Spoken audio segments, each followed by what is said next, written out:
मुंबई के सियासी गलियारों का किंग कौन होगा, वहां के वोटर आज इसका फैसला कर रहे हैं। मुंबई में बीएमसी यानी नगर निगम के लिए आज वोट डाले जा रहे हैं। बीएमसी की 227 सीटों पर वोटिंग शुरू हो गई है। महाराष्ट्र के बाकी 9 नगर निगम और 11 जिला परिषदों के लिए भी वोटिंग हो रही है। बीएमसी की 227 सीटों के लिए 2275 उम्मीदवार मैदान में हैं। सुबह 7:30 बजे से शाम 5:30 बजे तक मतदान होगा। बीएमसी के साथ ठाणे, पुणे, नासिक समेत 10 महानगर पालिकाओं के लिए भी मतदान हो रहा है। 23 फरवरी को इन चुनावों के नतीजे आएंगे। पिछले कुछ समय से जारी जुबानी जंग के बीच 2 दशक में पहली बार बीजेपी और शिवसेना अलग अलग चुनाव लड़ रहे हैं। मुंबई और महाराष्ट्र में स्थानीय निकायों के लिए हो रहे चुनाव में तमाम जानी मानी हस्तियां वोटिंग के लिए पहुंच रही हैं। क्रिकेटर संदीप पाटिल और उनकी पत्नी ने शिवाजी पार्क स्थित मतदान केंद्र पर पहुंचकर अपने मताधिकार का इस्तेमाल किया। कोलाबा में टीना अंबानी ने मतदान किया।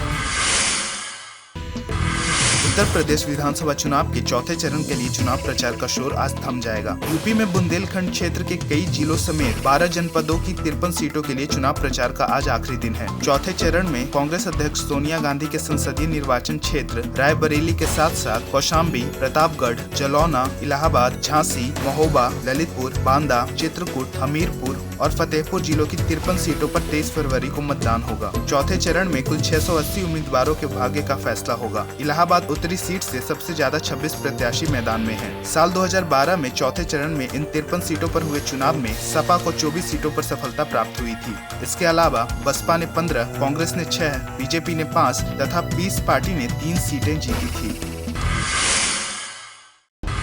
ऑस्ट्रेलिया के शहर मेलबर्न में एक शॉपिंग सेंटर से एक विमान टकरा जाने से 5 लोग मारे गए हैं। सेंटर से विमान टकराने के बाद उसमें विस्फोट हो गया और धुआं निकलने लगा। यह विमान मेलबर्न के स्मॉल एसेंडन एयरपोर्ट से उड़ा था और संभवतः इंजन फेल हो जाने की वजह से दुर्घटना का शिकार हो गया। हालांकि पुलिस के अनुसार जब प्लेन टकराया तो उस समय शॉपिंग सेंटर बंद था। इसमें सवार सभी 5 लोग मारे गए हैं। शॉपिंग सेंटर के प्रवक्ता ने बताया कि प्लेन दुर्घटनाग्रस्त होकर सेंटर के पिछले वेयर हाउस में गिरा, लेकिन उसके सभी कर्मचारी सुरक्षित हैं। गौरतलब है कि सेंट्रल मेलबर्न से करीब 13 किलोमीटर की दूरी पर स्थित एसेंडन एयरपोर्ट का इस्तेमाल आमतौर पर हल्के विमानों के लिए किया जाता है। ऑस्ट्रेलियाई ट्रांसपोर्ट सेफ्टी ब्यूरो ने कहा कि वह इस बात की जांच करेगा कि स्थानीय समयानुसार सुबह 9 बजे उड़ान भरने के बाद विमान आखिर दुर्घटनाग्रस्त कैसे हो गया।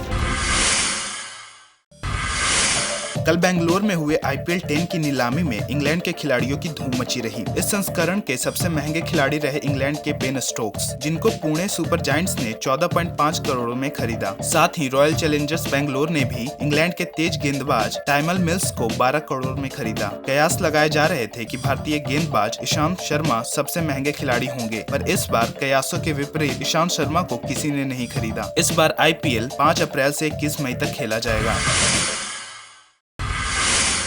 पाकिस्तान के डिफेंस मिनिस्टर ख्वाजा आसिफ ने कहा कि मुंबई हमले का मास्टरमाइंड केवल भारत ही नहीं, पाकिस्तान के लिए भी खतरा है। आसिफ ने ये बात जर्मनी में म्यूनिख काउंटर टेरर मीट में कही। गौरतलब है कि 30 जनवरी से सईद को नजरबंद किया गया है। उसे पाक की एंटी टेरर लिस्ट में भी शामिल किया गया है। पाकिस्तान की पंजाब सरकार ने मुंबई आतंकी हमले के साजिशकर्ता और जमात उद दावा के प्रमुख हाफिज सईद को आतंकवाद निरोधक कानून के दायरे में लाकर उसके आतंकवाद से संबंध होने की मौन स्वीकृति दे दी है। सूत्रों के मुताबिक पंजाब सरकार ने सईद और उसके करीबी सहयोगी काजी काशिफ को आतंकवाद निरोधक कानून की 4थी अनुसूची में डाल दिया है। इस सूची में 3 अन्य लोगों अब्दुल्ला ओबैद, जफर इकबाल, अब्दुर रहमान आबिद के नाम भी शामिल किए गए हैं।